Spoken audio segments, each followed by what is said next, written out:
이신 생명의 길 우리 찬양 드리고 가기 시작합니다.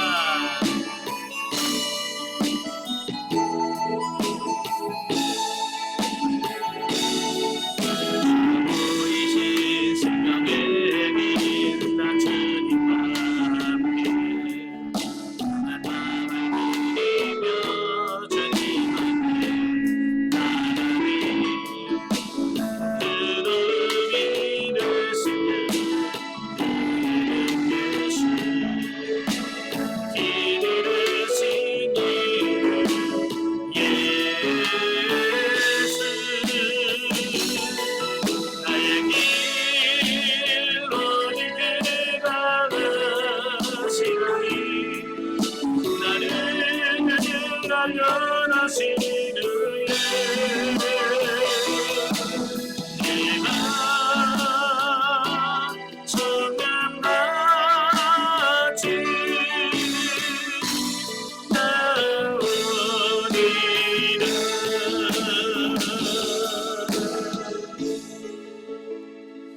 아멘.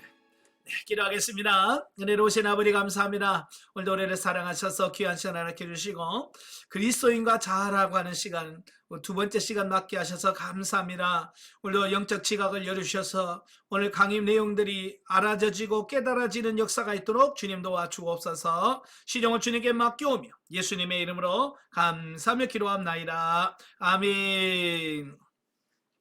예, 이 시간 인문과정 뒤편에 있는 20페이지입니다. 그리스도인과 자아 20페이지 보시면 맨 밑에 쪽에 보시면 7. 창조 때부터 물려받은 우리의 긍정적인 기업이라고 하는 부분 같이 말씀을 나누겠습니다. 당신이 참으로 누구인지를 바로 알기 위해서는 먼저 하나님이 아담을 창조하실 때부터 상속받은 당신의 신분을 이해해야만 한다. 자, 이해를 돕기 위해서 당신이 상속받은 신분의 원상태를 그림으로 그려보았다. 그래서 21페이지 보시면 그림이 나오게 되죠. 그 그림을 보시면 그러니까 최초에 하나님께서 우리 인간을 창조하실 때 우리 인간의 모습이 어떤 모습이었나 라고 하는 부분이에요. 예, 그림을 보시면 자, 보시면 중앙에 뭐가 있어요? 영이 있죠? 예. 그 영 중심의 삶이에요. 그러니까 천지, 그러니까 최초에 하나님이 우리 인간을 창조하실 때에는 이런 모습이었던 거예요. 우리 중심에 영이 자리를 잡고 있고요. 바로 여기 보면 마음, 감정, 의지가 있죠. 이건 뭐예요? 혼이에요. 이게 혼. 그래서 마음이 있고요. 감정이 있고요. 의지가 있습니다. 자, 이 세 가지가 자기 자리를 잘 찾고 있는 거죠. 그리고 맨 바깥에 육체. 그래서 하나님께서는 영 중심의 삶을 살도록 이렇게 만들어 놓으셨다라고 하는 거예요. 예. 그래서 그 밑에 교재 보면 1, 2, 3이 나오죠. 1. 중대한 의미. 예, 중대한 의미는 창세기 1장 28절에 뭐라고 되어 있어요? 창세기 1장 28절에 하나님이 그들에게 복을 주시며 하나님이 그들에게 이르시되 생육하고 번성하여 땅에 충만하라. 땅을 정복하라. 바다의 물고기와 하늘의 새와 땅에 움직이는 모든 생물을 다스리게 하니라. 그래서 하나님이 인간을 창조하신 후에 인간들에게 사명을 주신 거예요. 예. 생육하고 번성하고 땅을 정복하고 예? 다스리고 정복하는 거. 이게 하나님께서 우리 인간들에게 주어진 사명이다라고 이렇게 보시면 되겠어요. 그래서 인간은 하나님의 목적을 부여받았다. 인간은 왜 존재하는지, 하나님께서 창조하는 이 천지 만물을 다스리고 정복하고 이끌어가는 그 삶을 살도록 하나님께서 우리에게 목적을 부여받아서 창조하셨다는 얘기고, 그 다음에 두 번째 안전과 보장. 창세기 1장 29절에 보면 인간의 모든 필요가 공급되었다라고 하는 겁니다. 이 하나님께서는 우리에게 인간을 일만 시키는 것이 아니라 그 일하는 데 필요한 모든 것들을 공급해 주셨다는 거예요. 그래서 창세기 1장 29절에 보면 하나님이 이 시대에 내가 온 지면에 씨 맺는 모든 채소와 씨 가진 열매 맺는 모든 나무를 너희에게 주노니 너희의 먹을거리가 되리라. 하나님께서 우리에게 먹고 살 수 있는 그 모든 기본적인 부분을 하나님께서 책임지시고 챙겨주시는 이런 모습들을 보게 되는 거예요. 하나님으로부터 모든 필요를 다 공급받은 일은 그런 거죠. 그 다음에 세 번째 소속감이죠. 창세기 2장 18절에 보면 여호와 하나님이 이르시되 사람이 혼자 사는 것이 좋지 아니하니 내가 그를 위하여 돕는 배필을 지으리라 하시니라. 그래서 하나님께서는 하와를 만들어서 가정이라고 하는 것을 허락해 주었어요. 그래서 우리 인간은 가정이라고 하는 소속감이 있을 때 안정을 취하게 되고 평안할 수 있는 어떤 이런 부분들을 허락해 주셨다라고 하는 거죠. 자, 그리고 그 밑에 보면 비오스 조에라는 말이 나오죠. 예, 이 비오스라고 하는 말은 육체와 연합된 혼과 영. 예, 그러니까 비오스는 혼과 영이 연합된 몸을 가리켜서 비오스라고 그래요. 육적 생명이라고 그러고요. 그 다음에 조에라고 하는 것은 하나님과 연합된 혼과 영을 말합니다. 그러니까 육적 생명이라고 하는 것은 영이 존재하지만 거듭나지 않아서 육에 종속되어 사는 삶을 바로 비오스, 육적 생명이다 라고 말하고, 조에라고 하는 말은 영이 거듭나서 영과 혼이 몸을 지배하여 하나님을 섬기는 생명이 바로 조에다. 뒤에 다시 설명은 나오니까요. 자, 이렇게 하시고 넘어가겠습니다. 창세기 2장 7절에 보면 이렇게 말씀합니다. 여호와 하나님이 땅의 흙으로 사람을 지으시고 생기를 그 코에 불어넣으시니 사람이 생명이 되니라. 인간 창조에 대한 말씀을 하고 계셔요. 자, 여기서 바로 우리의 신분을 이해하는 출발점이다. 하나님이 최초의 인간이냐 최초의 조상인 아담을 창조하셨고 우리는 모두 그를 닮도록 창조되었다라는 겁니다. 하나님이 우리 인간을 처음 창조하실 때부터 하나님의 형상을 닮은 하나님의 형상을 닮은 존재로 우리를 지음받았다라고 하는 것을 말씀해주고 있어요. 자, 넘겨서 22페이지에 보시면, 자, 오랫동안 신학자들은 아담의 후손인 인간의 두 부분으로 이루어졌는지 세 부분으로 이루어졌는지를 논해봤다. 앞에서 그랬죠. 2분설이니 1분설이니 뭐 이런 논의를 하고 있었잖아요. 자, 3분설은 주장하는 사람들은 인간이 육체와 혼과 마음, 혼에는 마음, 감정, 의지가 있고요. 그 다음에 영으로 구성되어 있다라고 주장을 하고, 자, 2분설에게는 주장하는 사람들은 인간이 물질적인 요소와 비물질적인 요소, 즉 육체와 영혼으로 이루어졌다라고 주장을 합니다. 자, 당신이 2분설을 믿든 3분설을 믿든 그것은 중요하지 않다. 이건 신학을 무시하라는 말이 아니라 그게 중요한 게 아니라는 얘기예요. 아시겠죠? 그래서 2분설, 3분설은 우리 인간을 이해하기 위하여 돕는 이론에 불과하다는 얘기예요. 거기에 매일 필요 없다는 얘기예요. 자, 우리는 외적 요소, 곧 오감을 통하여 이 세상과 관계하는 육체를 가졌고 하나님의 형상으로 창조된 내적 자아를 가졌다는 정도로만 이해하도록 하자. 그래서 내적 자아는 혼이죠. 그래서 내적 자아 속 어딘가에서 우리는 생각하게 만드는 마음, 또 느끼게 하는 감정을 선택하게 하는 의지를 발견하게 된다. 이게 혼 안에 지정의가 있잖아요. 이 인격의 3요소라고 하잖아요. 어떤 사람은 이 세 가지 요소가 혼에 속한다고 생각한다. 혼을 내적 자아에 포함시키든 아니면 분리시키든지 간에 그것은 영이다. 하나님은 세상을 창조하시면서 아담의 코에 생기를 불어넣으시고 그에게 생명을 주셨다. 그때 아담은 두 부분이냐 세 부분이냐에 상관없이 모든 부분에서 생기를 받았다. 아담은 육적인 면과 영적인 면 모두에게서 완전한 생명체가 된 것이다. 하나님께서 우리 인간을 창조하실 때는 완전한 존재로 창조하셨다는 사실이에요. 자, 그런데 첫째 이제 육적 생명은 뭐냐? 우리가 아담에게 받은 육적 생명을 가장 잘 표현하는 단어로 신약 성경에 나오는 비오스라는 말이 있다. 자, 비오스는 신체적인 몸과 비신체적인 부분, 즉 마음, 감정, 의지의 연합을 나타낸다. 그러니까 여기서 우리가 비오스라고 하는 헬라어는 뭐냐면 우리 이 신체적인 부분, 이 신체의 몸과 비신체적인 마음, 감정, 의지 여기까지 다 포함해서 연합해서 이걸 가리켜서 비오스라고 말한다는 거죠. 그래서 육적으로 죽었다고 하는 것은 당신의 일시적인 몸에서 분리되었으며 비오스가 끝났다라고 하는 것을 말합니다. 그러니까 우리가 죽었다라고 하는 말은 이 육적 생명이 끊어졌다. 라고 하는 것을 우리가 보통 사망했습니다, 돌아가셨습니다 라고 표현한다 그 말이에요. 사도 바울은 몸을 떠나 주와 함께 거한다라고 말하였다. 이 성경 구절을 보면 그리스도인의 신분은 신체적 속성이나 재능을 넘어선다는 것을 알 수 있다. 육신이 죽은 뒤에 우리의 참자, 여기서 참자는 누구를 가리킬까요? 네, 우리 영을 가리키는 겁니다. 네, 참자가 주님과 함께 거하게 되기 때문이다 라고 하는 거죠. 그래서 당신의 신분이 육체 이상의 것일지라도 이 땅에서 당신의 육체가 없이는 살아갈 수는 없다. 예, 그렇죠.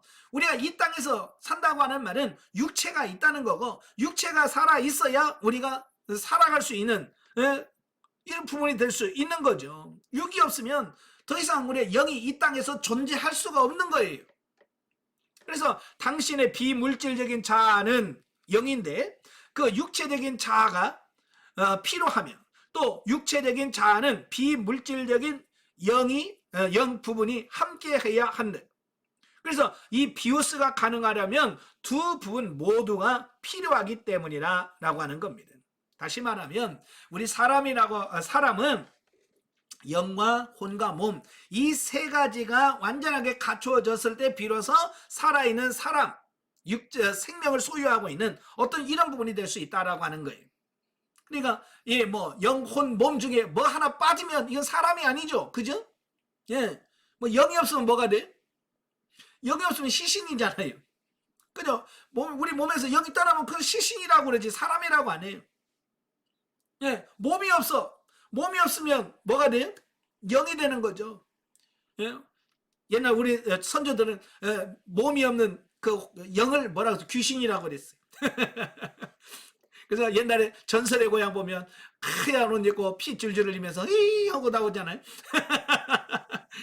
그게 바로 몸이 없는 영을 귀신이라고 우리 선조들은 했다는 말이. 그러니까 귀신은 사람이 아니잖아요, 그죠? 그래서 사람이라고 말하면 영과 혼과 몸이 있어야만 사람이다라고 말하고 있는 거예요. 자, 두 번째 이제 영적 생명. 자, 우리는 아담에게 영적 생명에 대한 능력을 물려받았다. 사도 바울은 그러므로 우리가 낙심하지 아니하노니 우리의 겉사람은 낡아지나 우리의 속사람은 날로 새로워지도다 라고 말합니다. 이것은 육신처럼 나이가 먹어 부패하지 않은 영적 생명을 말하고 있습니다. 그렇죠? 사람은 나이가 먹으면 육신은 점점 낡아집니다. 후패합니다. 그렇잖아요. 나이가 먹는데 더 건강해진 사람이 있어요? 없어요. 육신이 나이가 먹으면 점점 나이에 따라서 점점 약해져요. 저 보면 옛날에 제가 170이 넘었는데 요즘 170이 안 돼. 키가 준단 말이에요. 나이가 먹으니까 아무리 허리를 펴도 이상하게 허리가 굽어져. 관절 연골이 닳아가지고요. 키가 줄어요. 제가 어렸을 때 한 1cm 이상 줄었어요, 지금. 왜냐면 시간이 갈수록 이 육체는 낡아져요. 이게 더 가면 더 줄어들겠죠. 제가 더 키 클 일은 없어요. 줄어들 일만 있지. 왜? 육신이 자꾸 낡아진다고 말이에요. 그런데 육신의 나이와는 상관없이, 육신의 나이와 낡아지고 이것과 상관없이 우리의 속사람은 날로 새로워지는 생명이 또 하나 있다고 말이에요. 그럼 영적 생명이라 그 말이에요. 신약 성경에서 조에라는 단어로 표현되는 영적으로 살아있다라고 하는 말은 당신의 영혼이 하나님과 연합하였다라는 뜻이다. 우리의 영은 살았나 죽었냐라고 하는 것은 어디에 달려있냐면 하나님과 함께 하느냐, 이게 하나님과 연결되어 있느냐 연결되지 않느냐에 따라서 연결되면 영이 살아있는 거고 영이 연결되어 있으면 죽은 거예요. 그래서 아담이 창조되었을 때 바로 그런 상태였다. 그때 인간은 육체적으로도 살아있고 영적으로도 살아있어서 하나님과 완전히 연합했다라고 하는 겁니다. 그러니까 창조 시에는 육적 생명과 영적 생명이 다 살아있어. 그래서 하나님과 완전한 관계를 형성하면서 살아갈 수 있는 존재가 되었다라는 얘기예요. 그래서 그리스도인에게 있어서 영적으로 살았다라고 하는 것은 그리스도 안에 있으므로 하나님과 연합하였다라고 하는 뜻이에요. 그러니까 내가 영적으로 살았다라고 하는 말은 그리스도와 내가 하나 되어서 연합한다는 얘기가 되겠죠. 예. 그리고 조회가 신약에서 의미하는 바다. 예. 그러니까 영적으로 살았다 죽었다라고 하는 말은 하나님의 관계가 있냐 없냐에 따라서 죽었냐 살았냐라고 결정된다 그 말이에요. 실제로 그리스도 안에 거한다고 하는 것이 신약 성경 전체의 주제입니다. 그래서 사도 바울이 계속 하는 말 중에 하나가 그리스도 안에라는 말씀을 많이 하거든요.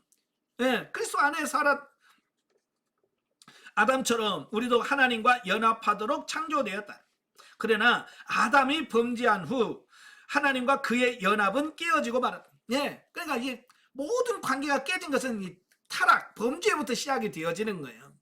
이 범죄에서부터 모든 문제의 발단이 범죄, 타락, 거기서부터 시작이 되어지는 거거든요.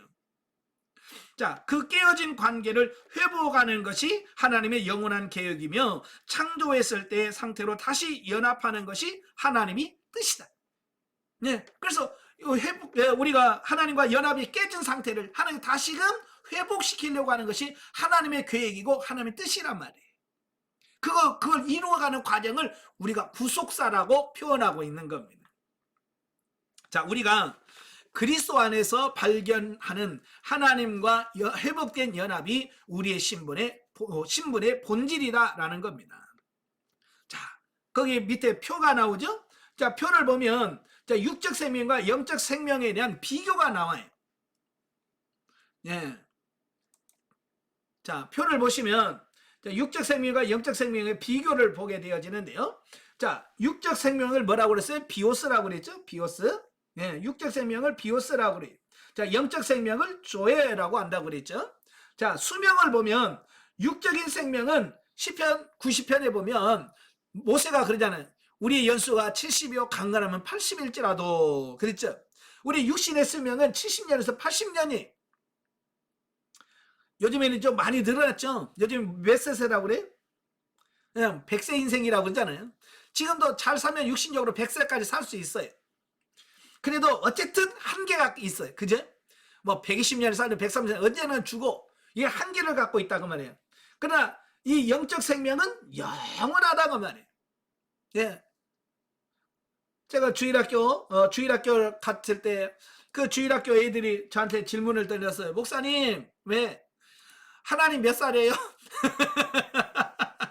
하나님 몇 살이에요? 저는 여러 번 그런 질문을 받아. 우리 사람은 시간 안에 갇혀서 시간과 함께 살아가기 때문에 우리 인간에게는 몇 살이냐라고 하는 나이가 있어요. 그죠? 그런데 하나님은 그 시간 밖에 존재하시는 분이에요. 시간 밖에 존재하시는 분이기 때문에 하나님은 우리 인간의 나이로 계산할 수가 없는 거죠. 예. 그래서 주일학교 애들한테 야 하나님 한번 그려봐라 그랬더니 전부 다 산신령을 그리고 있어요. 머리가 하얗고 수염은 땅에 닿고 있고 하얀 도포를 입고 산신령을 기르고 이게 하나님이라고. 왜냐하면 우리 생각은 하나님이 나이가 오래됐으니까, 그죠? 나이가 많으니까 할아버지가 됐을 거야 라고 어린아이들 상상을 그렇게 한다고 말이에요. 근데 하나님은 시간의 제약을 받지 않으시기 때문에, 시간 밖에 계시기 때문에 하나님은 나이로 계산할 수가 없어. 그래서 성경은 그걸 영원이라는 표현을 쓰는 겁니다. 영원이라는 것은 시작도 없고 끝도 없는 시간을 영원이라고 표현하거든요. 그래서 성경 보면 하나님의 시간과 우리 시간이 다르다고 말하잖아요. 하나님 나라의 하루가 1000년 같고 1000년이 하루 같다. 이건 무슨 말이냐면 시간에 좌우되지 않는 나라가 하나님의 나라다라는 말씀이에요. 그리고 우리 인간은 시간 안에 있기 때문에 과거, 현재, 미래가 있어요. 그죠? 우리는 항상 과거가 있고 현재가 있고 미래가 있어요. 근데 하나님은 이게 시간이 없기 때문에 하나님 앞에서는 항상 현재예요. 항상 하나님이 현재예요. 그래서 구약에 보면 아브라함의 하나님이요, 이삭의 하나님이요, 야곱의 하나님이라는 표현을 많이 쓰잖아요. 그죠? 그 하나님께서 왜 아브라함의 하나님, 이삭의 하나님, 야곱의, 이미 우리 사람의 입장에서 보면 이미 죽었잖아요. 그죠? 이미 죽어서 아브라함 존재하지 않아요. 그러나 하나님 앞에서는 항상 현재이기 때문에 하나님은 지금 아브라함이나 나나 하나님의 시각에서는 지금 동시에 보이시는 거예요. 아시겠죠? 이해가 안 되죠? 안 될 수밖에 없는 게 뭐냐? 우리는 시간 안에 존재하고 있기 때문에 이런 영혼에 대해서 이해를 하려면 이해가 안 되는 거예요. 자, 이런 재미난 얘기가 있어요. 그 하루살이가 있잖아요. 하루살이. 하루 살고 죽는 하루살이하고 메뚜기하고 만나서 열심히 재밌게 놀았어요.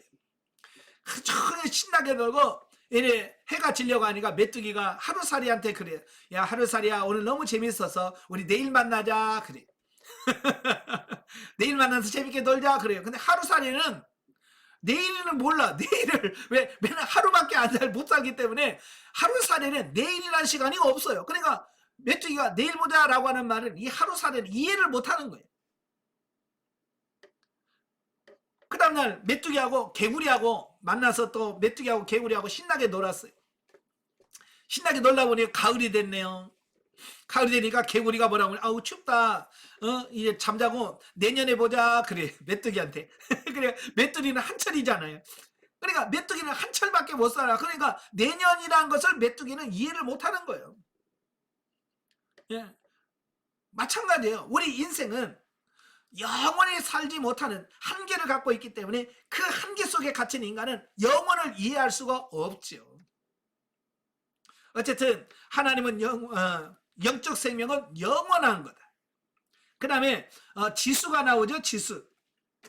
아마 여러분 IQ 검사해 보셨을 거예요. IQ가 뭐 100이니 200이니 150이니 막 그러면서 IQ 하죠.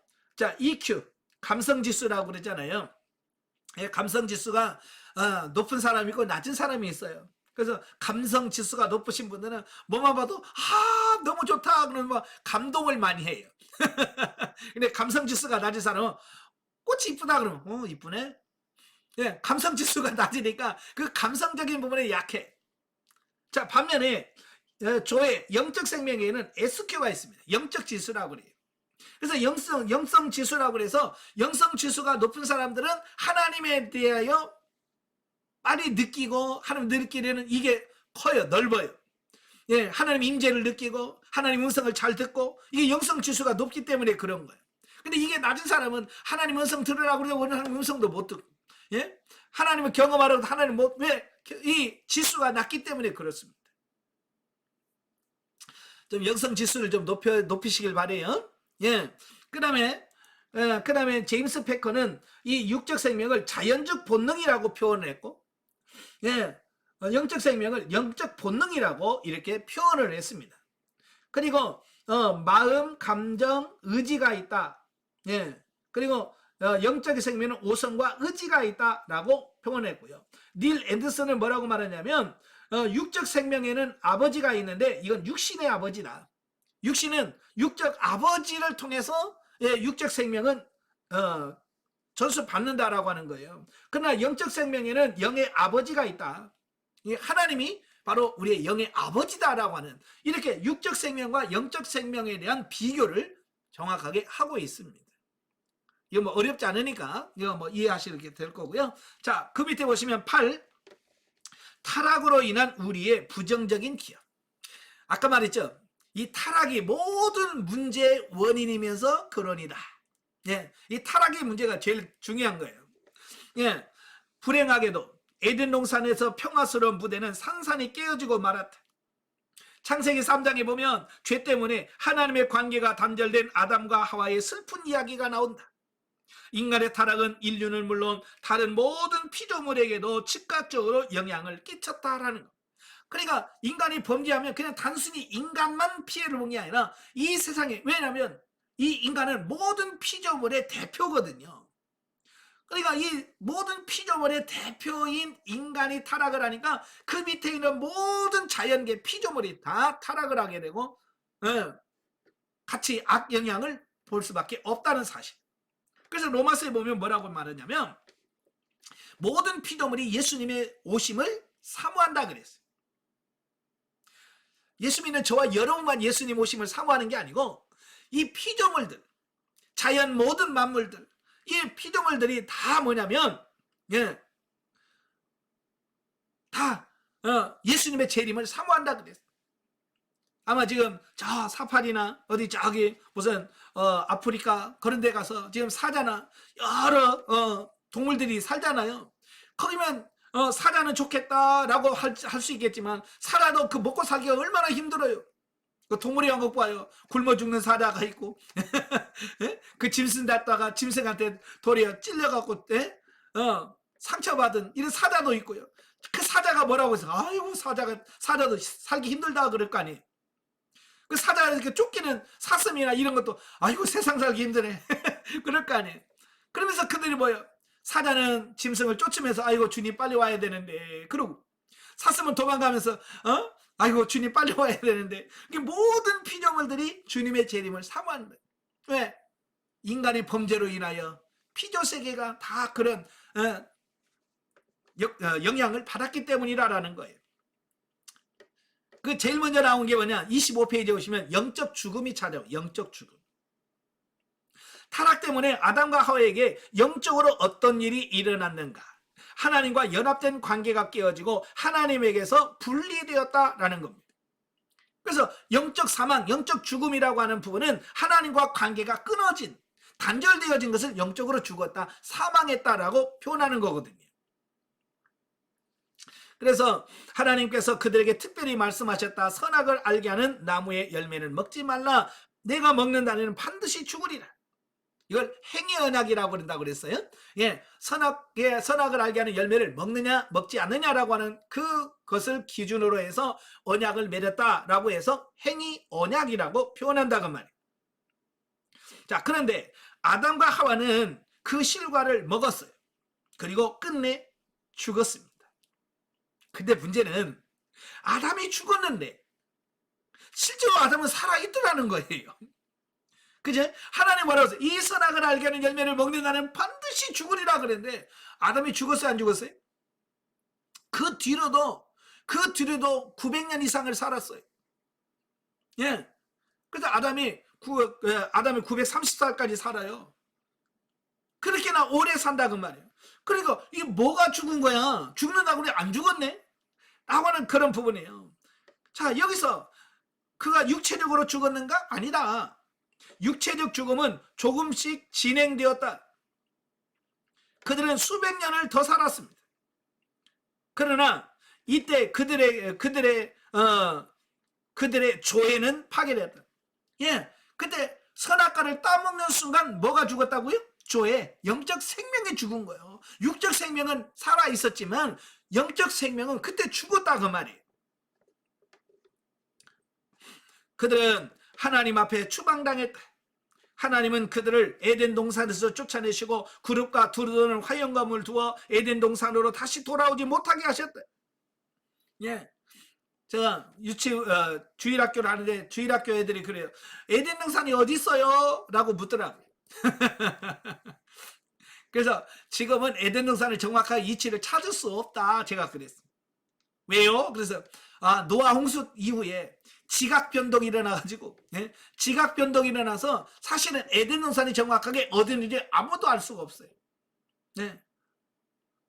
근데 옛날에 에덴 동산이 어디 있었는지 뭐 지금도 뭐 티그리스 강 뭐 유브라데스 강 뭐 어찌 그 근방에 있을 거라고 생각은 하지만 정확할 수는 없다는 말이에요. 왜? 지각 변동이 일어났기 때문에. 노아 홍수 이후에. 우리는 최초의 부모 아담과 하와에게서 육적 생명 비오스는 부여받은 것처럼 영적인 죽음도 물려받았다. 이 원죄라고 그러잖아요. 그죠? 원죄를 계속 물려받는 거예요. 그래서 우리 사람은 태어나면서부터 영적 죽음 상태에서 태어나는 겁니다. 자, 이 세상의 모든 사람은 육체적으로는 살았으나 영적으로는 죽었고 하나님에게서 분리되었다. 아담이 타락한 이후 인간은 타락 이전에 본래 지니고 있던 속성을 잃었다. 우리는 그것을 다시 찾아야 한다. 예, 그 하나님의 형상을 다시 회복하는 것이 오늘 저와 여러분들이 이 세상을 살아가는 제일 목적이 되어야 된다고 말이에요. 이 슬픈 변화를 세 가지 영역에서 살펴보도록 하자. 세 가지의 필요는 모두 우리의 삶에서 계속 요구된다. 첫째, 용납하는 성품이 거부하는 성품으로 변하면서 우리에게는 소속감이 필요하게 되었다. 둘째, 결백 대신 죄책감과 수치가 자리 잡으면서 우리는 정당한 자존감의 회복이 필요하게 되었다. 셋째, 권위가 약하고 무력해지면서 우리에게 힘과 자제력이 필요하게 되었다라고 하는 겁니다. 그러니까 이 영적 생명, 교회가 죽음으로 인하여 우리에게는 거부하는 성품, 또 수치감, 죄책감과 수치감, 또 우리에게는 힘과 자제력을 잃게 되는 어떤 이런 현상들이 오게 되었다라고 말씀하고 있습니다.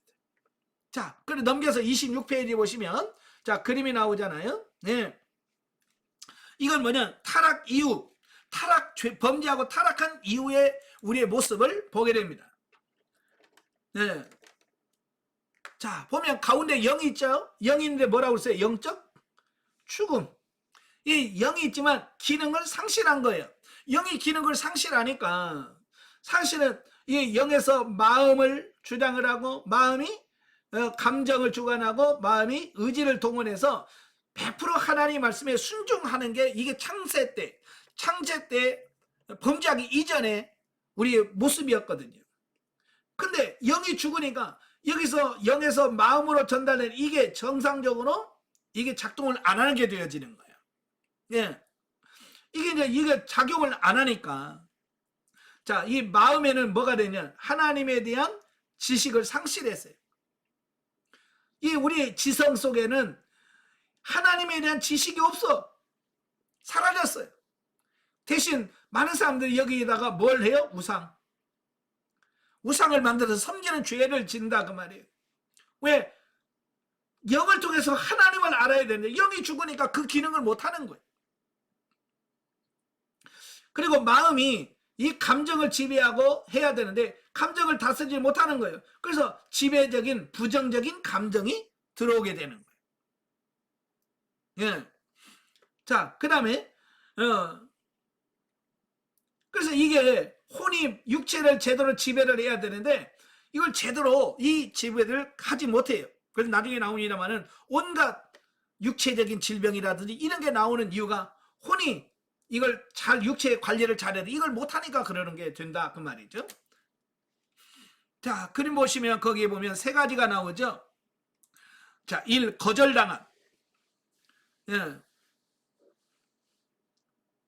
그래서 그러므로 소속이 필요하고 이 죄책감과 수치, 그러므로 자존감이 필요하고 약하고 무력함, 그러므로 힘과 자제력이 필요할 수밖에 없는 이런 존재로 바뀌었다 그 말입니다. 자, 그러면서 9번 세 종류의 사랑과 성령에 대해서 말씀해주고 있는데요. 자, 고린도전서 2장 14절부터 3장 3절에 보면 바울은 성령 안에서 살아가는 삶과 관련된 세 종류의 사람에 대해서 말씀해주고 있어요. 이게 바울은 이 세상에 살아있는 사람을 세 종류로 구분을 합니다. 첫째, 자연인. 자연은 다른 말로 하면 육에 속한 사람. 육에 속한 사람이고, 그 다음에 신령한 사람, 육신에 속한 사람이 어떻게 다른지를 설명해주고 있습니다. 또 에베소서 2장 1절부터 3절에 보면 사도 바울은 고린도서 2장 14절에 언급한 자연인을 간결하게 설명합니다. 여기서 자연인은 어떤 사람이냐? 영적으로 죽은 사람으로서 하나님과 분리되어 있다. 하나님에게서 완전히 떠나 있는 사람은 자연히 죄를 지을 수밖에 없다라는 겁니다. 즉 자연인은 영혼을 가지고 있기 때문에 생각을 하고 느끼고 무언가를 선택할 수 있다. 그러나 마음, 감정, 의지는 그를 지으신 하나님을 완전히 떠나 육신이 원하는 대로 행동을 한다라는 겁니다. 그래서 자연인은 자신에게 행동을 결정할 자유가 있다고 생각할지도 모른다. 그러나 육신에 거하는 그는 계속 육신의 소욕을 따라 행하며 그가 선택한 일은 갈라디아서 5장 19절부터 21절에 나왔듯이 육체의 일을 나타낸다. 예, 결국 육신의 열매를 맺은다 그 말입니다. 물론 자연인도 몸이 있다. 그러나 그는 하나님을 의지하지 않고 하나님의 목적을 생각하지 않기 때문에 그를 향한 하나님의 계획과 좋아하는 삶을 살지 못한다. 그렇죠? 이 자연인은 하나님을 몰라요. 하나님은 지식이 없어. 그러니까 하나님과 관계가 이런 걸 맺을 수가 없고 하나님과 조화된 삶을 살 수가 없지요. 인생 문제에 대처하거나 적극적으로 선택해 줄 영적 기초가 없기 때문에 스트레스를 받는 자, 예, 받은 자, 연인은 육체적인 질병을 알 수 있다라고 하는 겁니다. 자, 이게 무슨 말이냐면, 이래 그 전에 혼은 영의 지배를 받았잖아요. 영의 지배를 받아서 영이 그냥 알려주는 대로 생각하고 느끼고 행동하면 돼. 근데 영이 죽으니까 이걸 다 혼이 책임을 져야 되는 거예요. 그냥 혼이 얼마나 부담이 되겠어요? 자, 쉽게 이해를 들게 해서 여러분, 자, 부부 관계를 예를 들게요. 자, 부부가 있는데 모든 일들을 남편이 다 책임지고 다 하는 거예요. 가정의 무슨 물질 문제라든지 무슨 대외적인 문제 남편이 다 알아서 해. 그러니까 남편이 살아있을 때 아내는, 부인은 편하겠죠. 그죠? 네, 다 남편이 알아서 뭐 돈 문제고 뭐고 다 남편이 알아서 해주니까 그냥 편한 거야. 그냥 남편만 옆에 있으면 돼. 근데 문제는 갑자기 그 남편이 죽었네요. 그럼 어떻게 되겠어요? 모든 것을 남편이 다 책임져 줬었는데 남편이 죽어버리니까 그다음부터는 이거 돈을 어떻게 써야 되나, 뭘 해야 되나, 얼마나 그 남아있는 부인은 이것 때문에 스트레스를 받겠습니까? 그죠? 지금 바로 그런 상태예요. 영이 모든 나의 삶의 주관, 하나님과 관계에서 모든 부분들을 다 이끌어가는 리더였던 영이 있었는데 영이 그냥 죽어버리니까 혼이 그 모든 책임을 다 자기가 떠안게 되는 거예요. 생각도 자기의 생각을 해야지. 예전에는 그냥 영이 하나님의 음성을 들어서 이렇게 살아, 그러면 혼은 그래 알았어 하고 하면서 살면 되는데 이제 혼이 모든 걸 생각을 해야 되고 판단해야 되고 결정해야 되니까 이게 과부하, 요즘 뭐라면 스트레스를 받게 되어지는 거예요. 그러니까 육적인 사람일수록 많이 말하는 게 뭐냐, 스트레스 쌓여. 왜? 그게 힘든 거예요. 자기가 결정하고 판단하고 모든 것을 행하는데 이게 굉장히 부담스럽다 그 말이에요. 예. 그래서 스트레스를 받게 되어지고 결국은 뭐냐면 그 스트레스가 원인이 돼서 육체적인 질병을 앓을 수 있다라고 하는 겁니다.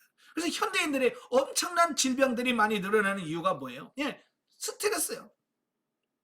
병원에 가면 의사들이 항상 하는 말이 혈압이 올랐는데 스트레스 받지 마세요. 당이 좀 올라가 스트레스 받지 마세요. 아마 여러분 뭐든지 그러면 의사는 이 스트레스를 받지 말라고 얘기를 한다는 거예요. 근데 내가 스트레스 받기 싫다고 해서 내가 안 받습니까? 예. 저는 이제 영성훈련하고요 어느 단계에 들어가니까 진짜 스트레스를 내가 받고 있는지를 모를 만큼 내가 평안하더라고요. 예. 전혀 내가 지금 스트레스를 받고 있다라고 느껴지지 않는데 영이 성장하니까 영에서부터 평안이 오니까 스트레스를 받고 있다는 사실 자체를 몰라요. 그런데 육체는 스트레스를 받고 있더라고요. 예. 그래서 저도 혈압이 좀 있거든요.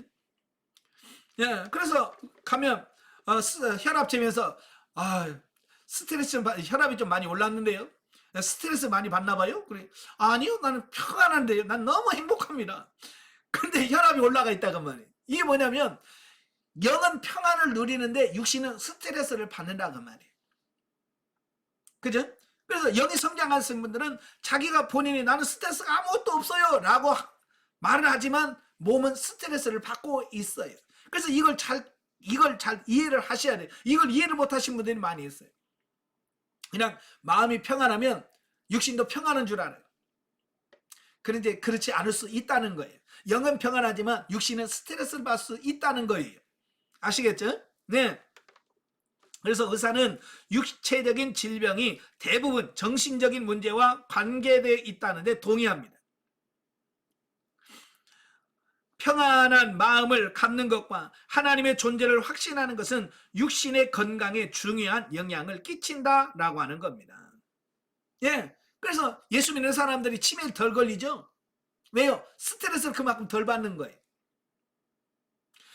예, 그래서 예수 믿는 사람들은 좀 덜 아파요. 왜? 스트레스를 덜 받기 때문에. 아이고 나는 예수 믿는 애는 몸이 맨날 아파요. 이 말은 무슨 말이에요?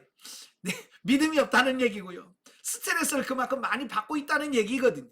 이 스트레스를 많이 받고 있다는 얘기는 결국은 뭐냐면 내 중심에 하나님 중심이 아니고 영 중심이 아니고 내 혼 중심, 육체 중심의 삶을 살고 있다라고 하는 어떤 그런 반증이라고 볼 수 있는 거예요. 자, 로마서 8장 11절에 뭐라고 말하냐면 예수를 죽은 자 가운데 살리신 이의 영이 너희 안에 거하시면 그리스도 예수를 죽은 자 가운데 살리신 이가 너희 안에 거하시는 그의 영으로 말미암아 너희 죽을 몸도 살리시리라. 정말로 하나님과 내 예수 그리스도와 관계가 잘 형성이 되어지면 죽을 몸도 살리신다 그 말이에요. 범죄할 수 있는 기회를 제공하는 육신은 자연인의 행위와 반응, 습관, 기억력, 다른 사람을 대하는 자세를 지배한다. 죄성을 가진 육신의 삶 속에서 제재를 받지 않기 때문에 자연인은 열등감, 불안감, 자기비하, 죄책감, 염려, 의심으로 갈등할 것이다. 예. 그래서 전에도 살펴보았지만 바로 하나님을 알지 못하는 자연인들은 열등감이나 불안감, 자기비하, 죄책감, 염려, 의심 등으로 살 수밖에 없다 그 말이에요. 자, 신령한 사람도 육신과 혼과 영이, 예, 자연인도 다 있고 육신적인 사람도 다 있습니다. 신령한 사람도 육신은 다 갖고 있어요. 그러나 신령한 사람은 영적으로 거듭나기 전인 자연인에서 놀랍게 변화된 사람이다.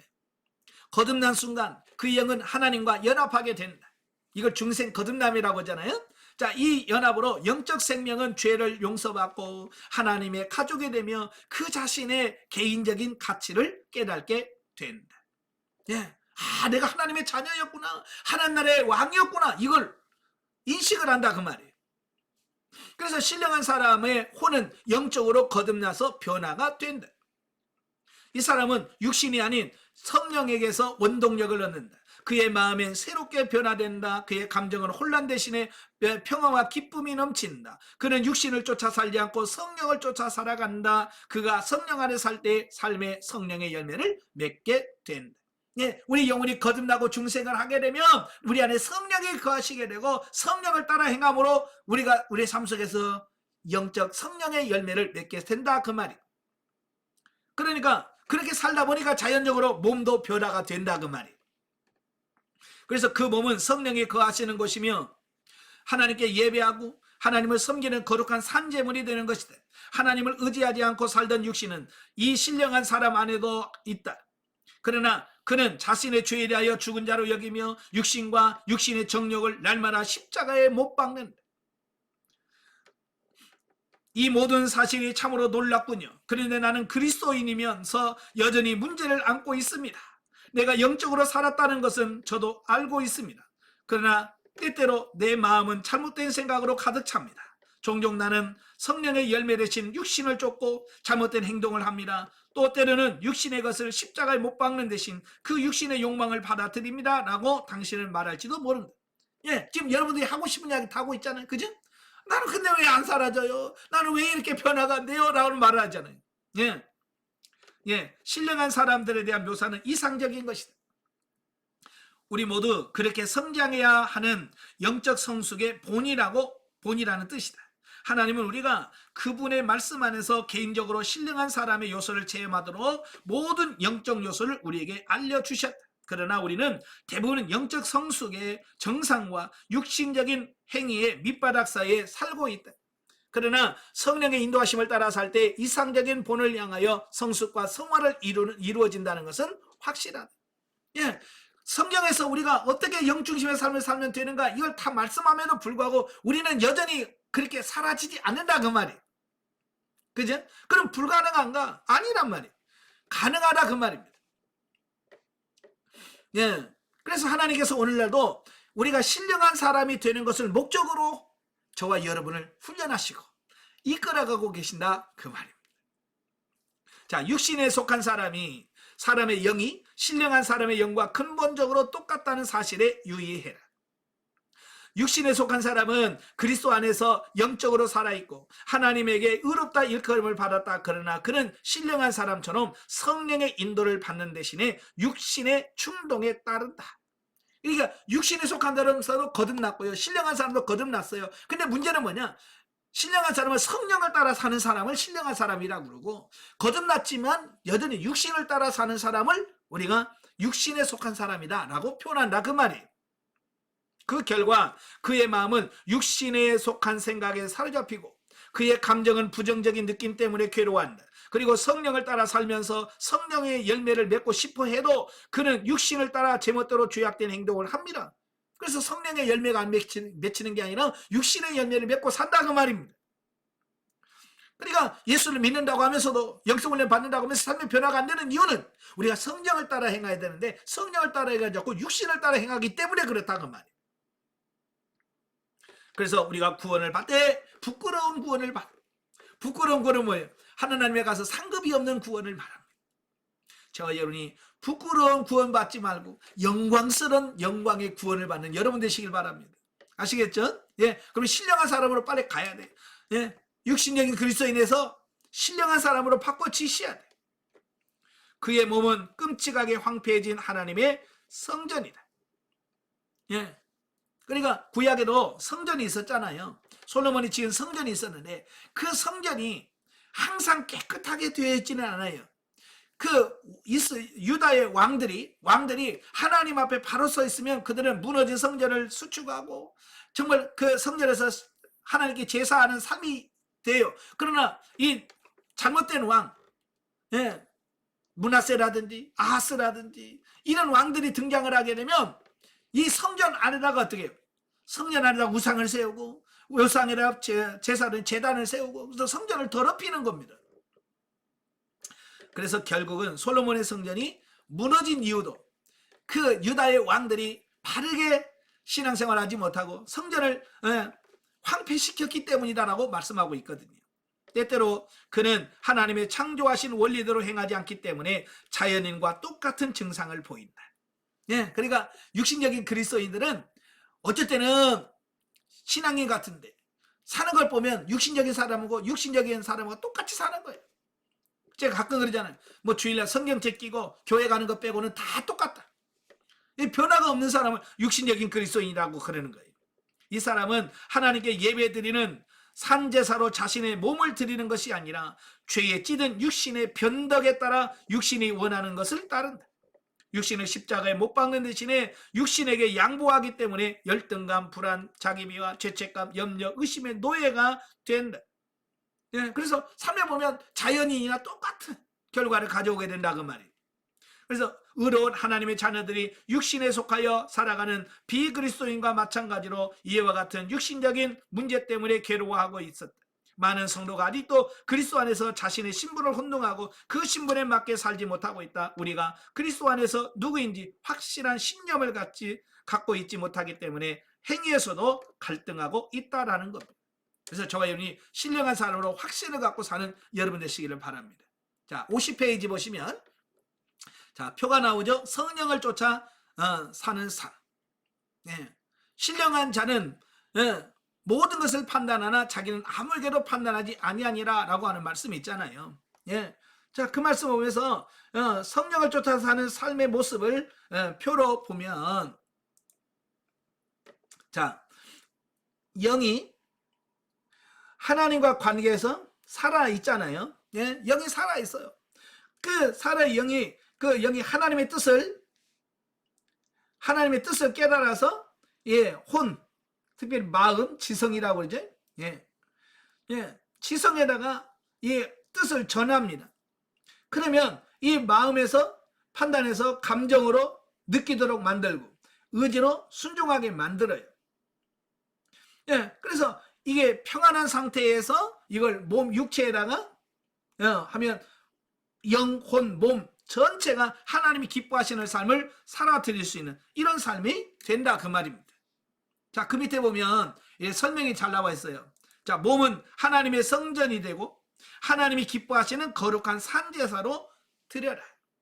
이제 이 하나님을 위해서 사는 삶으로 바뀌어집니다. 그 다음에 육신을 십자가에 못 박는 것은 성도의 책임이다. 그는 매일 자신의 죄에 대하여 죽는 사람으로 생각해야 된다. 그 다음에 감정은 평화와 기쁨을 누리고, 마음에는 가치관의 변화가 있고, 한 가지 마음, 근심하는 행동, 그 다음에 의지는 성령을 쫓아 행하게 돼요. 영은 구원을 받고, 용서받고, 확신을 갖고, 안전을 받고, 영접하고, 가치를 하는 이런 삶이 바뀌어지는 이런 부분들로 보게 된다 그 말이에요. 자, 저와 여러분이 이제 신령한 사람으로 바뀌어지셔야 됩니다. 예, 성령을 따라 행하는 여러분 되셔야 돼요. 자, 31페이지에 오시면 비자아에 대하여, 이제 자아에 대하여 보겠습니다. 1. 당신은 누구입니까? 나는 사람들에게 당신이 누구입니까? 라고 하는 묻는 걸 좋아한다. 이 질문에 간단히 대답을 요구하는 것처럼 들린다. 그러나 실제로는 그리 간단하지 않다. 예를 들어 만약 누군가에게 내가 당신은 누구입니까? 라고 묻는다면 나는 닐 앤더슨입니다 라고 대답할 수 있다. 아마 여러분도 당신 누구요? 라고 말하면 여러분 다 이름 될 거예요. 나 권대한이요 라고 자기 이름을 댈 겁니다. 마치 이름이 나인 것처럼 이야기할 거예요. 예, 아니요, 그것은 당신 이름입니다. 당신은 누굽니까? 여러분, 나는 누구요? 라고 했는데 그건 이름이잖아요. 말하면 여러분 그 다음부터는 한 말이 없어. 그죠?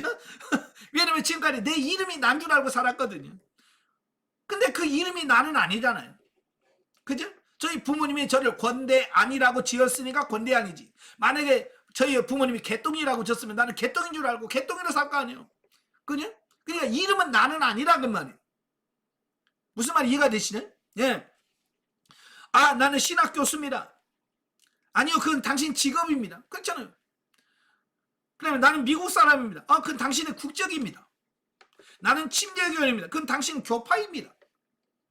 나는 키가 173cm이고 몸무게는 약 68kg이라고 대답할 수 있다. 그러나 내 신체 조건이나 외모 역시 나 자신은 아니다.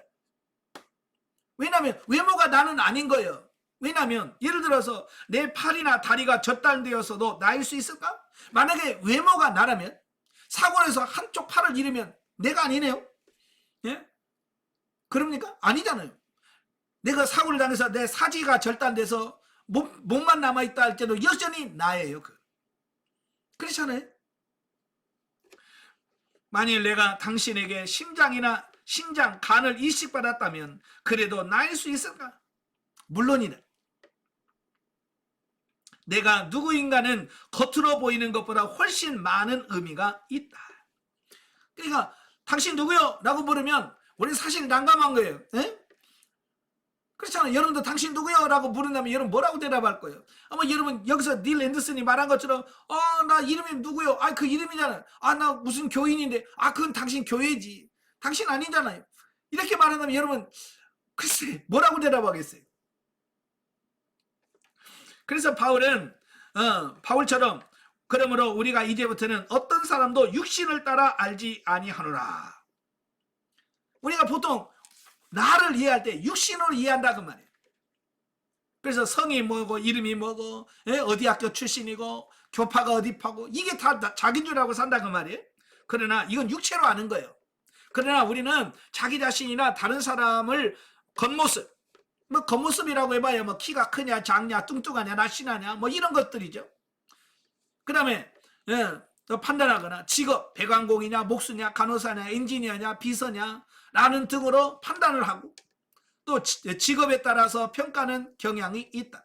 더 나아가 그리스도인으로서 신분에 대하여 질문을 받았을 때 우리는 대부분 교리적인 입장, 나는 개신교요, 나는 복음주의예요, 나는 칼빈주의입니다, 나는 카리스마틱입니다, 또 자기 교파, 침례교예요, 장로교예요, 감리교예요, 독립교단이에요, 또 자기가 교회에서 맡은 직분, 나 권사예요, 집사예요, 목사예요 라는 이런 것들을 마치 그게 자기라고 대답할 수 있다라고 하는 겁니다. 그러나 이런 것들은 수시로 바꿀 수 있는 거예요. 그렇잖아요. 저는 어렸을 때 시골에 제가 기저귀 차고 보던 교회 다녔어요. 처음에 어렸을 때 그 교파가 뭔 줄 압니까? 그 어느 날 보니까 세례받고 뭐랄 때 교단이 통합측이라고 얘기하더라고요. 통합인지 뭔지 내가 알아요. 14살 때 세례받으면서 그냥 그런가 보다 그랬어요. 근데 제가 서울에 올라와서 신앙생활 하니까 합동이래. 근데 내가 통합청에서 신앙생활 했다 내가 합동청으로 왔으면 예, 내가 다른 사람이 됩니까? 아니 내가 또 그러다가 내가 또 성결교단으로 가면 내가 또 뭐 내가 아닙니까? 아니잖아요. 이 교파라고 하는 것은 얼마든지 합동해서 통합으로 성결해서 또 침례교로 침례교에서 오순절로 이렇게 갈 수 있어요. 그렇잖아요. 그게 나가 아니기 때문에 그런 거예요.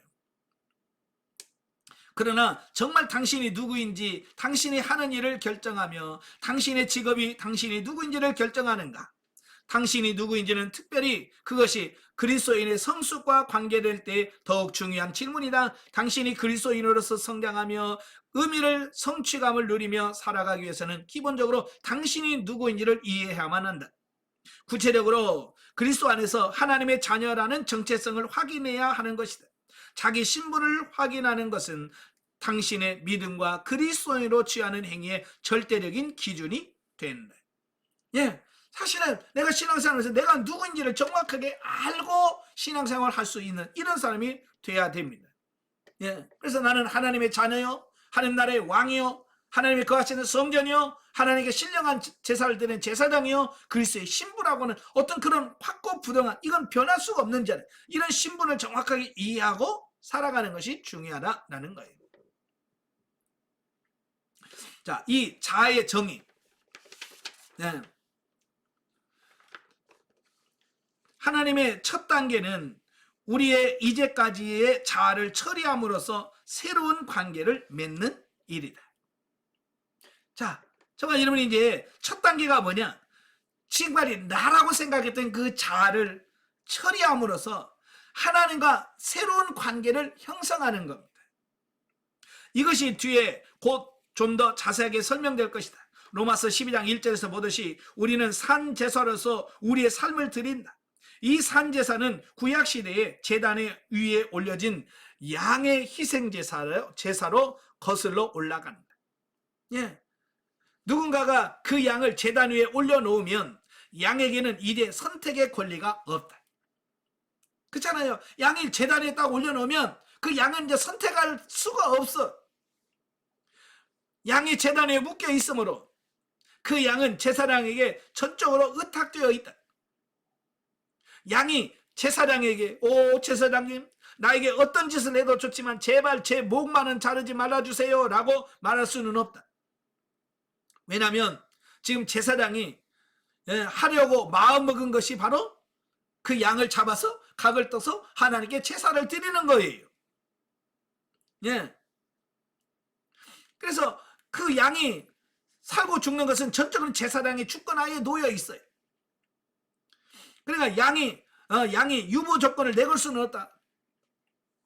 이 예화는 우리의 신실하신 대제사장께서는 우리의 삶 가운데서 자아의 완성을 가져오기 원할 때 우리의 순복이 어떠해야 할 것을 우리에게 보여준다라고 하는 사실입니다.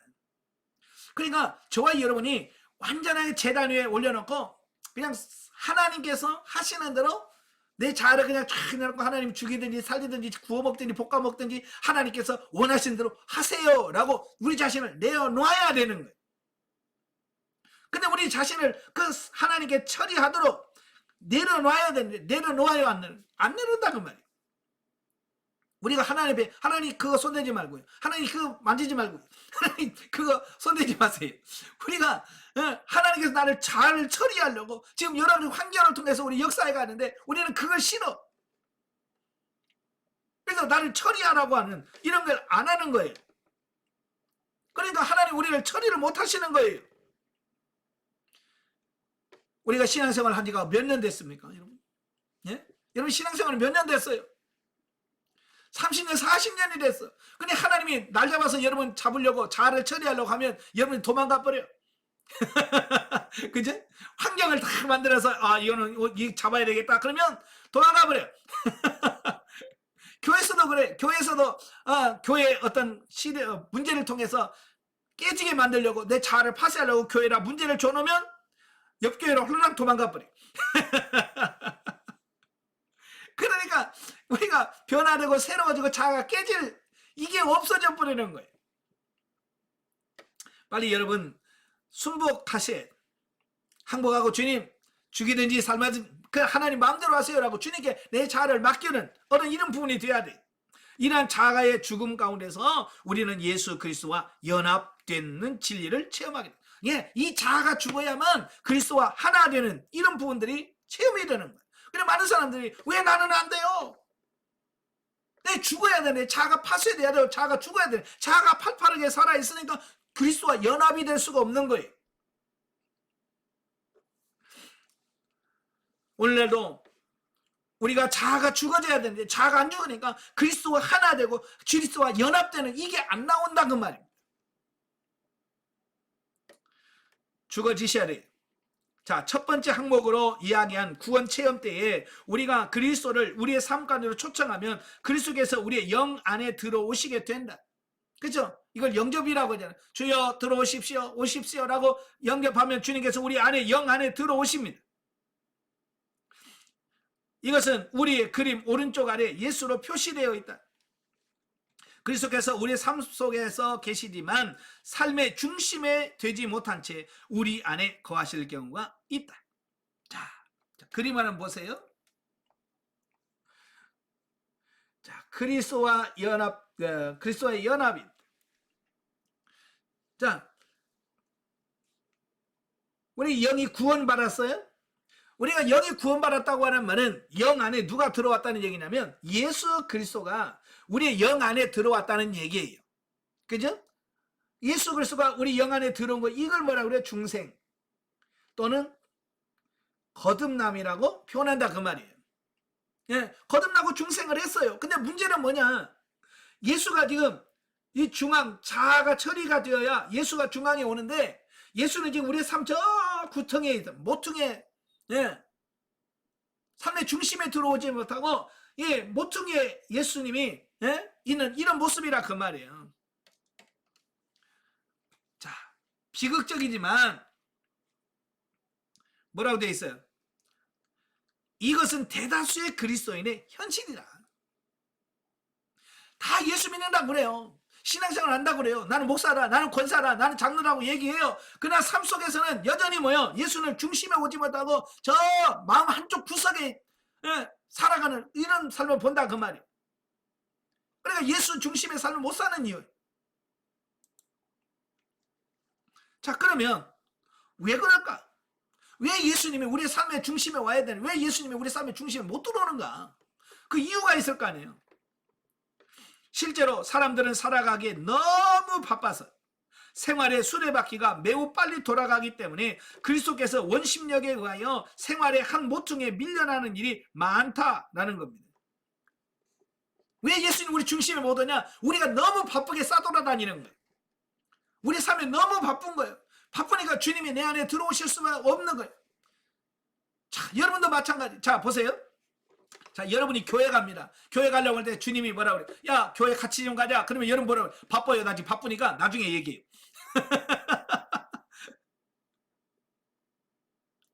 교회 가서 예배합니다. 기도하려고 하는데, 기도하려고 하는데, 야야 잠깐만 기다려봐. 기도 내가 시키는 기도 제목 줄게. 그러면 뭐라 그래? 아니 예수님 나 지금 바빠. 내 기도도 바빠. 근데 내 기도 하느라 바빠가지고 예수님께서 이거 기도해라라고 주신 기도 제목도 바쁘다고. 바빠요. 내 기도 제목 해야 돼. 아, 돈 주세요. 하고 내가 하고 싶은 기도한다 그러면 찬양할 때도 마찬가지. 주님이 야 내가 이 찬양 원한다. 아, 그 싫어요. 나는 이거 하고 싶어요. 그래서 주님과 같이 신앙생활 한다면서도 주님과 전혀 바쁘다는 핑계를 대고 주님과 같이 동행하거나 같이 찬양하거나 같이 예배하는 삶이 없는 거야. 한번 여러분에게 난 지금 안 바빠요. 난 하나도 안 바빠요. 난 진짜 바쁜 게 하나도 없어요. 손 들어봐요. 다들 바쁘다 그래. 요즘에 유치원 애들 바빠요. 그래서 네가 뭐 바쁘냐? 아, 유치원 가야죠. 학원 가야죠. 바쁘대. 유치원 때부터 바빠. 그러니까 바빠 때문에 이 사람들이 하나님과 동행하는 이 삶을 살지는 못하는 거예요. 예수님이 왜 여러분 중심에 못 옵니까? 여러분 너무 바쁘게 행해서 그렇다 그 말이에요. 그러니까 주님을 위해서 너무 바쁘게 일하는 바람에 주님과 함께 보낼 시간이 없는 사람도 역시 이와 같다. 그러니까 교회 안에서 하루 종일 봉사하면서도 너무 바빠가지고 예수님을 신경을 못 써요. 여러분 주일날 교회 가서 예수님하고 얼마나 동행하십니까? 예? 예배에 바빠가지고 예수님 찾지도 않잖아요. 특별히 하나님의 일을 많이 한다고 하시는 분들 조심하셔야 돼요. 그 일 때문에 하나님 놓치면 안 돼. 내가 왜 교회 갑니까? 예, 주님과 함께 하려고. 주님 내 중심에 모시고 주님과 더불어 살려고 교회 가는 거 아닙니까? 그죠? 예배도 마찬가지잖아요. 그런데 우리는 너무 내 일에 바빠가지고 예수님을 내 삶의 중심에 모시지 못한다는 말이에요.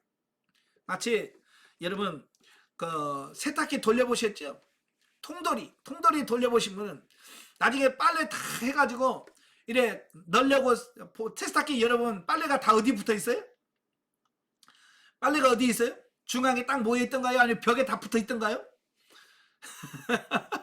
빨래가 다 벽에 붙어 있잖아요. 왜 그래요? 예, 그 탈수한다고 휙 돌리니까 그 원심력에서 다 벽에 붙은 것처럼 여러분의 삶이 바쁘면 바쁠수록 예수님은 여러분의 중심에 올 수가 없고 지금 예수님은 저 밖으로 밀려나갈 수밖에 없는 거예요. 그래서 여러분 일을 줄여라 그 말이에요. 바쁘면 안 되는 거예요. 그래서 일하지 말라는 게 아니라 일을 하더라도 정말 예수님이 내 중심에서 멀어지지 않도록 하시. 예, 저도 마찬가지예요. 바빠 하면 예수님 생각 안 납니다. 나 오늘도 막 바빠, 일이 막 바빠 그러면 예수님 생각 전혀 안 나요. 일만 처리하지. 그래서 아무리 바빠도 주님과 동행하고 주님과 함께하는 이 삶이 있어야 돼. 아멘. 예. 그래서 너무 바쁘지 말길 바래요.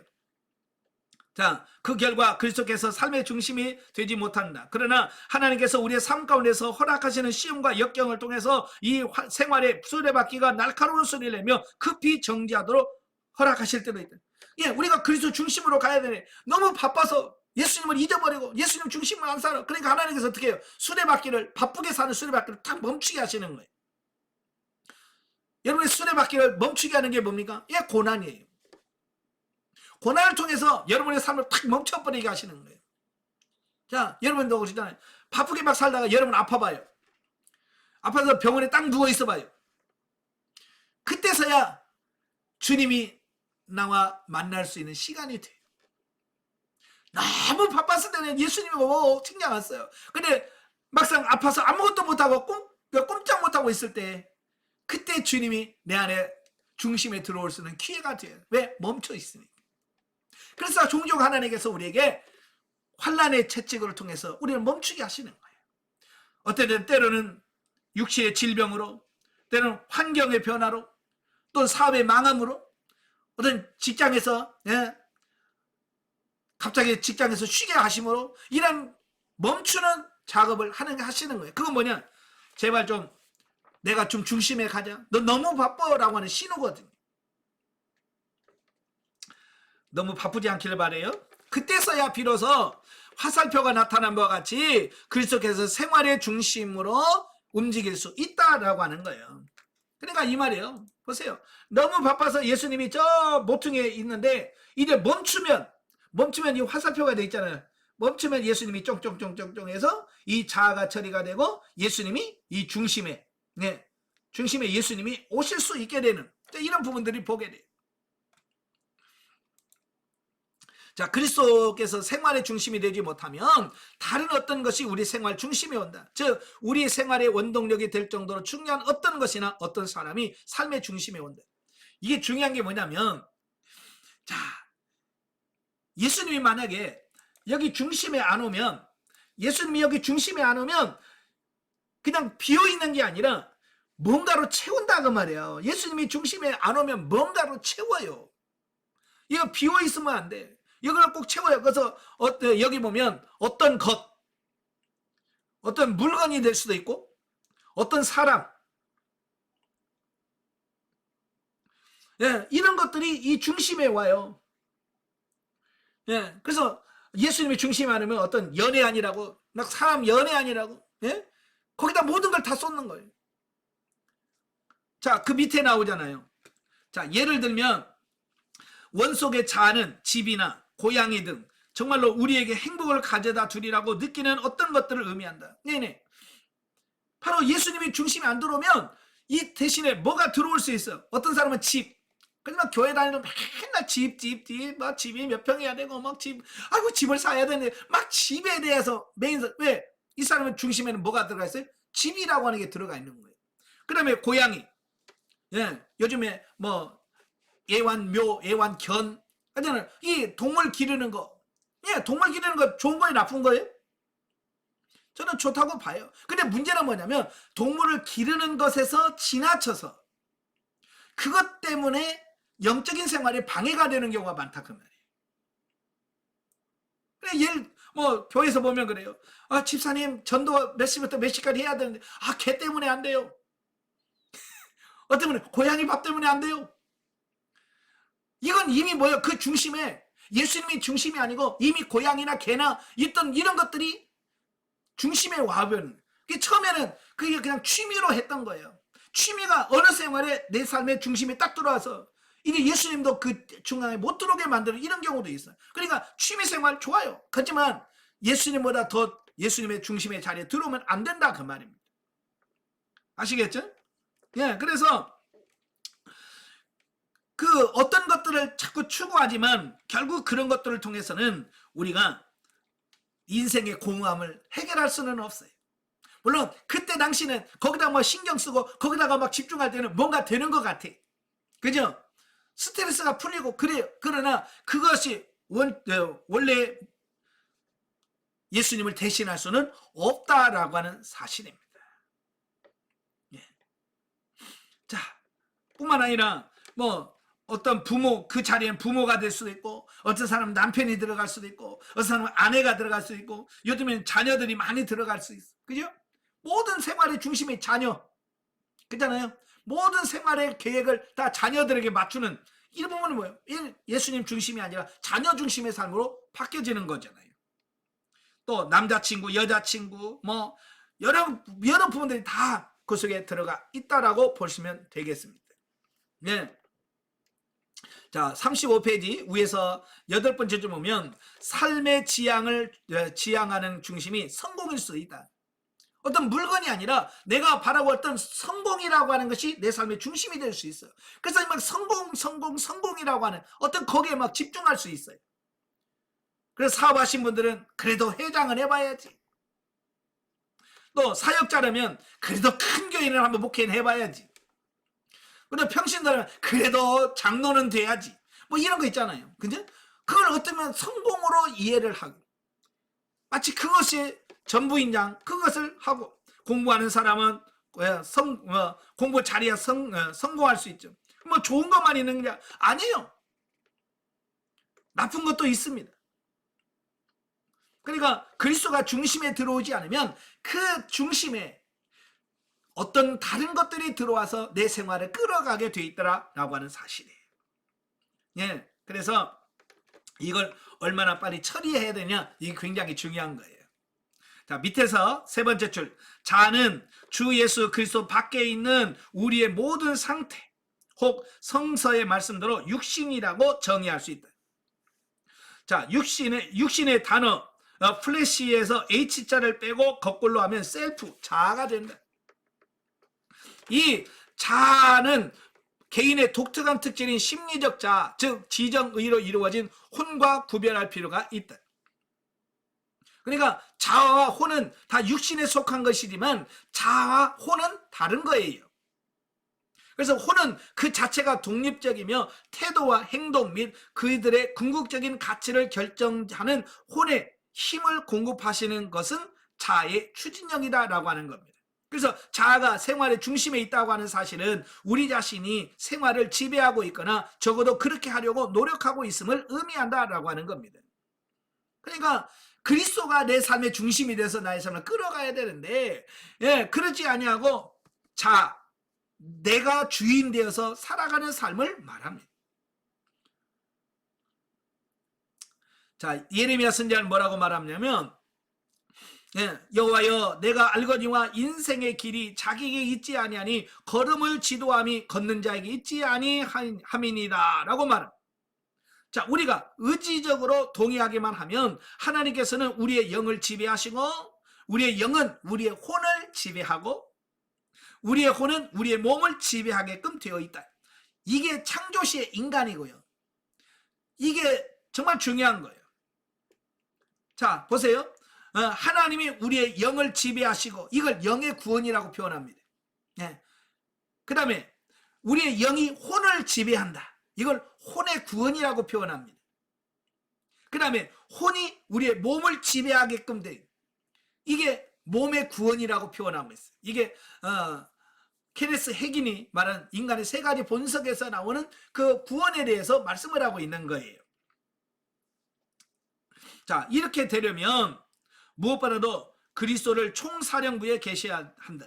우리의 자아 중심적이 아니라 그리스도 중심으로 바뀌어져야 된다라고 하는 겁니다. 그러나 대부분의 그리스도인, 심지어 전담 사역자들까지도 그들의 자아가 주를 위하여 일하고 봉사하고 있음을 발견하게 됩니다. 많은 사람들이 신앙생활하면서 이게 속아요. 자기 마음대로 신앙생활하면서 마치 그게 그리스도 중심이 되는 것처럼 생각하고 있더라라고 하는 사실이에요. 제가 아는 몇 사람에게 그렇게 봉사하지 말고 그리스도 중심으로 해야 된다, 일 많이 하는 게 중요하지 않다라고 얘기해도 그 사람들은 내가 주일날에 가면 뭐 교회 가서 성가대 주일학교 뭐 5가지 6가지야 뭐 지쳐서 와, 이걸 자랑한다 그러면 그건 그리스도 중심이 아니라니까, 자기 중심이라니까요. 그러니까 봉사를 하고 안 하는 거 많이 하고 그러면 나 안 해야 되겠네, 그게 아니라 그리스도가 내 안에 중심이 오도록 하는, 이게 중요하다 그 말이에요. 거기서 이제 허드슨 테일러를 비유를 들어서 예를 들었잖아요. 그러니까 허드슨 테일러는 누구냐면 중국 선교의 아버지라고 할 만큼 중국 선교에 굉장한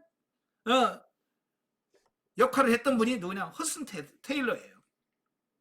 그가 젊은 나이에 중국으로 들어갑니다. 그가 들어갈 때만 해도 중국은요, 교회가 별로 없는 시대에, 근데 그가 중국에 들어가서 엄청나게 많은 일을 하게 돼요. 그래서 많은 영향력을 끼치고 많은 사람들이 그를 통해서 예수 그리스도를 믿고, 또 그가 사역하는 모습을 보고 또 젊은 사람들이 나도 저렇게 신앙생활 해야지 해서 선교사로 자원하고, 그러니까 많은 영향을 미쳤어요. 근데 중국 선교 들어간 지 10년에서 15년 지나고 나서야 허슨 테일러가 뭘 느끼냐면 자기가 중심으로 하고 있다는 걸 그때 깨달은 거예요. 자기는 지금까지 하나님 중심으로, 예수님 중심으로 막 열심히 해서 그런 사역을 한 줄 알았는데 자기 자아가 중심이 돼서 지금까지 그렇게 열심히 했더라고 말이에요. 그래서야 비로소 그리스도께서는 허드슨 테일러를 통하여 일하기 시작했다. 자기는 이게 아니구나, 내가 자아가 중심이 되어서는 안 되는구나 라고 해서 자아를 내려놓기 시작하니까 그때서야 주님이 그를 통해서 사역하시더라 라고 하는 거예요. 그래서 그가 허드슨 테일러 영적 비결이라는 책에서 그걸 고백을 하고 있습니다. 비록 하나님이 허드슨 테일러가 많은 것을 이룩하여 하더라도 그가 자신을 통하여 하나님께서 역사하시도록 내어 맡기기 전까지는 허드슨 테일러 자아가 하나님을 위하여 일하는 것에 지나지 않는다. 이게 중요한 거예요. 내 자아가 중심이라서 하나님의 일하게 되면 이건 죽고 썩을 것밖에 되지 않는다라고 하는 사실이에요. 이걸 가슴 깊이 새겨야 돼요. 하나님께서 우리가 그분을 위해 증거하거나 생활하는 것을 원치 않으신다. 하나님께서는 자아를 제거함으로써 우리를 통해 일하실 수 있기를 원하신다. 대부분의 그리스도인들이 이 교훈을 결코 배우지 못하고 있다라고 하는 겁니다. 그래서 하나님은 우리가 하나님의 일을 하는 것이 아니라 하나님이 우리를 통해서 하나님의 일하기를 원하신다는 말이에요. 그러려고 하니까 이 자아가 파쇄되어야 돼요. 자아가 있으면 하나님 우리를 사용할 수가 없는 거예요. 그래서 하나님이 우리를 자아를 처리하기를 원하신다라는 사실입니다. 아시겠죠? 그래서 이 자아가 내 삶을 지배하는 한 우리는 예수 그리스도께서 우리를 지배할 수 없고 우리가 영적으로 성장하고 성숙할 수 있는 가능성은 없습니다. 자아가 처리가 되어야만 하나님께서 우리를 사용할 수 있게 되어진다는 얘기예요. 그래서 저와 여러분이 늘 하나님께 기도하시면서 하나님 내 자아를 십자가에서 처리시켜 주세요 라고 기도하시길 바래요. 그래서 밑에 세 번째 줄 보면 37페이지 다시 말해서 자아가 지배할 때 혼의 기령인 감정과 생각은 여러 가지 속임수를 벌이게 되며 이것이 여러 가지 정신적 장애로 나타나는 것이다. 오늘도 신앙생활하면서 스트레스 받고 열받는 이유가 뭐예요? 그리스도 중심이 아니라 자아가 중심이 되어서 하나님을 섬기기 때문에 그렇다는 그 말이에요. 그걸 인정하시고요. 이제 내려놓으시길 바랍니다. 아시겠죠? 그래서 자아라고 하는 부분에서 자아를 처리하고 예수님이 나의 삶 속에 중심이 오도록 여러분이 힘쓰시는 여러분 되시기를 바랍니다. 예, 다음 주에는 39페이지 자아의 문제에 대한 부분부터 다시 시작하도록 하겠습니다. 네, 기도하겠습니다. 은혜로우신 아버지 감사합니다. 오늘 자아에 대한 부분을 같이 살펴보았습니다. 하나님, 예수 그리스도가 우리의 삶의 중심이 되어야 되는데 여전히 우리 자아가 중심이 되어서 내 생각대로 내 마음대로 행할 때가 많습니다. 주님, 우리 자아를 십자가에서 처리시켜 주옵시고 오직 예수 그리스도가 내 삶 속에 중심에 오셔서 나의 모든 삶을 이끌어 가시는 그런 삶이 될 수 있도록 도와주시옵소서. 예수님의 이름으로 감사하며 기도합나이다. 아멘. 하나님께 드립니다.